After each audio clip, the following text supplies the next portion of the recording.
Hello everyone.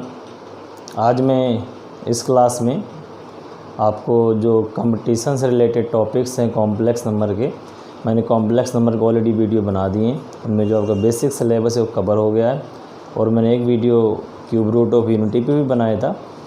अब मैं इस क्लास में और जो एक्स्ट्रा जो भी सिलेबस है वो डिस्कस करूँगा और मैं कुछ IIT मेंस के जो क्वेश्चंस हैं वो सॉल्व करूँगा और फिर कुछ क्वेश्चन मैं आपके लिए भी इसमें प्रोवाइड करूँगा और आप उनको सॉल्व कर सकते हैं। अब सारे क्वेश्चन तो पॉसिबल नहीं, फिर भी मैं मैक्सिमम ट्राई करूँगा और आप लोग भी क्वेश्चन ये कहीं से भी अरेंज करके अपने से कर सकते हैं ट्राई। और अगर प्रॉब्लम है तो आप मुझे, तो जो भी लोग इंटरेस्टेड हैं इसमें, जो इंजीनियरिंग के लिए इंटरेस्टेड हैं, वो मेरे साथ तैयारी कर सकते हैं। आने वाले टाइम में उनको भी IIT मेंस का एग्ज़ाम देना होगा, तो जो भी आपको प्रॉब्लम्स है आप क्वेश्चन मुझे सेंड कर सकते हैं कमेंट बॉक्स में, जिससे मैं नेक्स्ट वीडियो में क्वेश्चन को सॉल्व करूँगा। तभी मैं आपको एक्स्ट्रा टॉपिक डिस्कस करूँगा। उसके बाद जो प्रॉब्लम्स अभी हो सकते हैं, जो थोड़े अलग से प्रॉब्लम होंगे डिफरेंट टाइप के, वो प्रॉब्लम डिस्कस करूँगा। सो आज की हम क्लास शुरू करते हैं। तो सबसे मैं आज जो मेन जो टॉपिक है वो डे मोइस थ्योरम है, ये डिस्कस करूँगा। इस थ्योरम में एक्चुअली कॉम्प्लेक्स नंबर के लिए थ्योरम में क्या करना हमने, ये कोई थ्योरम नहीं जिसे आपने 10th में कोई थ्योरम पढ़ी, उस तरह की थ्योरम नहीं है। अगर कॉम्प्लेक्स नंबर को हम पोलर फॉर्म में लिख लेते हैं, मीन्स अगर z अपना पोलर फॉर्म में तो और उसकी होल पावर आ जाए तो हम किस तरह सॉल्व करेंगे। तो इसके लिए तो ये अगर पावर n है तो cos n theta plus i sin n theta, इसका मतलब ये हुआ कि जो भी इसका पावर है ये यहाँ पे मल्टी में हो जाए, और n कुछ भी हो सकता है, n जाए नहीं इंटीजर। सिमिलरली अगर cos थीटा प्लस आयोटा की जो पावर अगर माइनस में, तब रिज़ल्ट इसका क्या होगा, तब इसका रिज़ल्ट होगा माइनस में, क्योंकि यहाँ माइनस आएगा मल्टी में तो ये प्लस हो जाएगा। तो cos n थीटा माइनस, ये दो रिज़ल्ट इसके हैं, बड़े इंपॉर्टेंट रिज़ल्ट्स हैं। इसी बेस पे हम, और मैंने इससे पहले जो वीडियो था उसमें मैंने ये यूरल फॉर्म भी कॉम्प्लेक्स नंबर को बताया था कि e की पावर आयोटा थीटा लिख सकते हम किसको, cos theta plus iota sin theta को। और सिमिलरली अगर e की पावर माइनस आयोटा थीटा हो तो cos theta minus iota sin theta. तो इसके अकॉर्डिंग इनको रिज़ल्ट को भी हम चेंज कर सकते हैं यहाँ से, यानी ये e की पावर n थीटा है और ये e की पावर माइनस n थीटा है। तो अगर इन दोनों को हम ऐड कर लेते हैं तो यहाँ से हमें रिज़ल्ट और भी मिल जाएंगे। अगर हम ऐड करते हैं तो e की power iota theta plus e की power minus iota theta equals to, दोनों कैंसिल हो जाएंगे, 2 cos थीटा। सिमिलरली sin की वैल्यू भी आ जाएगी। तो इस तरह से हम वैल्यू फाइंड आउट कर सकते हैं। और e की पावर e क्या है, तो e के बारे में अगर डिस्कस करें, वैसे जब मैं अभी आपको सीक्वेंस सीरीज बताऊँगा उसमें बताऊँगा, एक सीरीज है e raise to the power x को हम बोलते हैं exponential series, exponential series.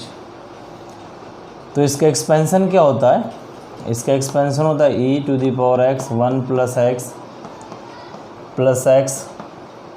X square by 2 factorial. अब आप कहोगे ये फैक्टोरियल क्या है यहाँ पे, तो ये सब नए नए टर्म है, अभी आएंगे और मैं बताता जाऊँगा आने। और इस तरह से ये सीरीज प्रोसीड करेगी। सिमिलरली अगर हम माइनस की एक्सपेंड करेंगे तो इस तरह से माइनस की भी एक्सपेंड हो जाएगी। अब ये इस साइन को हम पढ़ते हैं फैक्टोरियल, और फैक्टोरियल क्या है उसके बारे में अभी मैं थोड़ा सा डिस्कस कर देता हूँ, क्योंकि आने वाले टाइम में ये सब चैप्टर 7th के अंदर फैक्टोरियल है। तो फैक्टोरियल का मीनिंग क्या होता है मैं बता देता हूँ यहाँ पे। इसको हम बोलते हैं फैक्टोरियल, जैसे फैक्टोरियल 3 है जिसका मतलब है 3 2 1। इसका मीनिंग क्या हुआ कि जिस नंबर का हमें फैक्टोरियल फाइंड आउट करना, ओनली नेचुरल नंबर होनी चाहिए, तो हमें वहाँ से लेके यानी n-1 से लेके सारे नंबर्स का 1 तक के नंबर्स का मल्टी, अगर हम फैक्टोरियल 10 सॉल्व करना है, उल्टा भी लिख सकते हैं 1 मल्टी 2 मल्टी 3 अप टू कहाँ तक 10 तक। तो फैक्टोरियल का भी सिंपल मीनिंग है, बाकी डिटेल में हम देखेंगे। फैक्टोरियल 0 1 होता है, जब बहुत इस चैप्टर में आएंगे हम तब इसको स्टडी करेंगे। फ़िलहाल हमें इतना ही करना है। इससे पहले मैंने क्यूब रूट ऑफ यूनिटी वाला टॉपिक डिस्कस किया, तो अब मैं थोड़े सम डिस्कस कर लेता हूँ कि दोनों टॉपिक पे किस तरह से हम सम आएंगे। और अगर आप कॉम्प्लेक्स नंबर को अच्छे से कर लेते हो तो आपको एक सम IIT मेंस के पेपर में ज़रूर मिलता है। और ये टॉपिक इजी भी है और प्रॉब्लम कुछ ऐसी है नहीं बहुत ज़्यादा। और आजकल पेपर इतना टफ नहीं आता, एक्चुअली पेपर नॉर्मली होता है। प्रॉब्लम क्या, हमारा बेसिक अच्छा नहीं होता इसलिए हम उसको क्रैक नहीं कर पाते।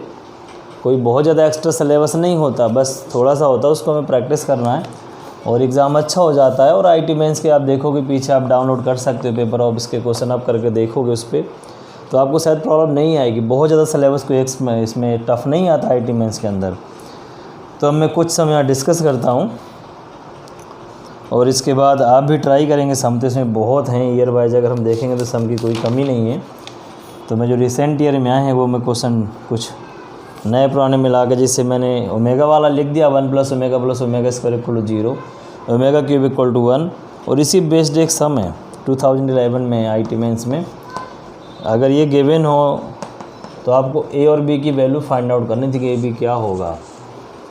तो इसके अकॉर्डिंग इसको हम सिंप्लीफाई करें, हम इसको इस तरह भी मैनेज कर सकते थे, इस तरह भी मैनेज कर सकते हैं। और फिर इसका होल स्क्वायर भी एक्सपेंड करेंगे तो कितना आएगा 1 + ओमेगा स्क्वायर + 2 ओमेगा और होल क्यूब और 1 + ओमेगा। और ये पता आपको माइनस ओमेगा, तो माइनस ओमेगा + 2 ओमेगा 1 + ओमेगा। और अभी होल क्यूब इसका है ये बचेगा ओमेगा क्यूब कितना 1, तो सिर्फ इतना बचेगा आपके इस साइड में। और उस साइड कितना A + B ओमेगा। तो कंपेयर कर लेंगे यहाँ से A = 1 and B is also 1। तो इस तरह से AB की वैल्यू 1 1 आ जाएगी। तो बहुत सिंपल क्वेश्चन है। इस तरह की मैं आपको ओमेगा वाले सम और भी कराऊंगा भी, और कुछ सम आपके लिए भी दे दूंगा। और आप भी ट्राई कर सकते हो, प्रीवियस ईयर के आप डाउनलोड कर सकते हो, क्वेश्चन आपको मिल जाएंगे गूगल में, तो वहाँ से आप सॉल्व कर सकते हो। एक क्वेश्चन और, if 1 omega and omega square are the cube of unity then solve the equation. इस इक्वेशन को सॉल्व करना है। ये एक्चुअली बहुत पीछे के समय, तो ये थोड़ा टफ भी था। आजकल जो आते हैं तो बहुत ही ज़्यादा, जो रिसेंट ईयर में आ रहे हैं अभी मैं वो भी कराऊंगा आपको, वो तो नॉर्मल NCERT बेस्ड है। ये तो फिर भी 2005 का है सम, ये थोड़ा मुश्किल, तो में कोई ज़्यादा डिफ़िकल्टी नहीं है। इसमें मैं x की वैल्यू फाइंड आउट करने का x क्या होगा, तो इसको हम वही कल वाले मेथड से सॉल्व करेंगे जो मैंने पीछे बताया था। ये -8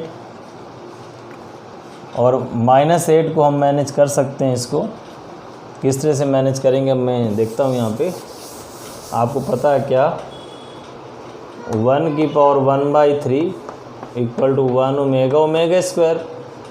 1 की पावर 1/3 के 3 आंसर्स है, 1 ओमेगा यानी 1 का क्यूब रूट ये। तो हम यहाँ 1 कर देते हैं, बाकी यहाँ ले आते हैं, तो इजी रहेगा। माइनस इस तरह से हम माइनस का अगर मैनेज करें तो ओनली 1 बचेगा। सॉल्व करने की टेक्निक इजी हो गया, क्योंकि एक क्यूब खोलोगे तो -8 आएगा, वही लिखा है। अब ये उधर ले जाएंगे तो -2 = 1 to the power 1/3। और इसके फिर जो सॉल्यूशंस हैं 1 ओमेगा स्क्वायर -2 का मल्टी कर देंगे तो -2 ओमेगा और -2 ओमेगा स्क्वायर। फिर 1 सब में प्लस में चला जाएगा तो इधर आ जाएगा माइनस का 1 -2 ओमेगा + 1 -2 ओमेगा स्क्वायर + 1। तो ये इसके सॉल्यूशंस होंगे और इसके ऑप्शन भी इसी तरह से हैं। तो इस तरह से आप कर सकते हो। ये भी सम बहुत ईजी था। तो सम की कोई लिमिट नहीं, आप कितने मर्जी सम कर लोगे, सम होते जाएंगे। बस ये कि आपको प्रैक्टिस करना है। तो इस तरह से आप जो सम है मैं 1-2 और ट्राई कर रहा हूँ।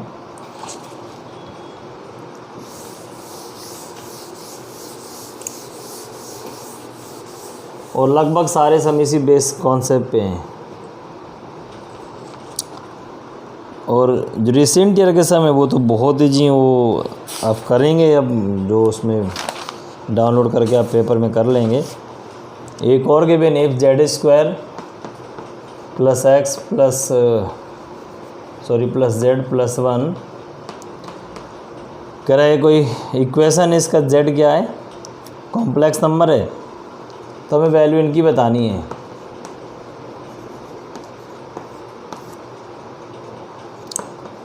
इन सब की वैल्यू फाइंड आउट करनी है।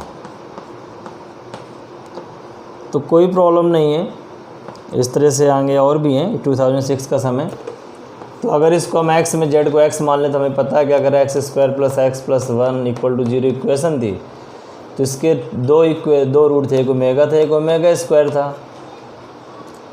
याद करो आप, मैंने जो क्यूब रूट ऑफ यूनिटी वाली इक्वेशन, इसको हम सॉल्व करेंगे तो कुछ इस तरह से आएगा। इसके लिए आप जो प्रीवियस वीडियोस को चेक कर सकते हो। तो इसके दो रूट आएंगे, तो इसी की तरह इसके दो रूट होंगे, एक ओमेगा ओमेगा स्क्वायर। तो अगर हम जेड के प्लेस पे चाहे ओमेगा रख दें, चाहे ओमेगा स्क्वायर, अगर ओमेगा रखते हैं तो भी प्रॉब्लम नहीं है। और इस तरह से आप करेंगे इसको प्रोसीड। और भी हैं इसमें पार्ट, और यह ओमेगा क्यूब 1 हो जाएगा, तो omega plus omega cube by omega 1 होता है, पता ही सबको। ये कटेगा, ओमेगा स्क्वायर बचेगा यहाँ, और ये -1, तो यहाँ से +1 आंसर आएगा। तो इस तरह से इनको भी सॉल्व करेंगे, हर एक जगह से +1 आएगा। तो टोटल 6 ब्रैकेट हैं यहाँ तक, तो इसका मीनिंग हर एक ब्रैकेट का आंसर 1 6 टाइम, तो टोटल 6 आंसर आएगा। तो इस तरह से मैंने इतने सम किए हैं, और भी आप ट्राई करेंगे तो। और इसके जो पीछे जो वीडियो है क्यूब रूट ऑफ यूनिटी का, वो ट्राई करेंगे तो आपको काफ़ी हेल्प मिलेगी, फिर आप भी ट्राई करेंगे और सब। Okay, thank you.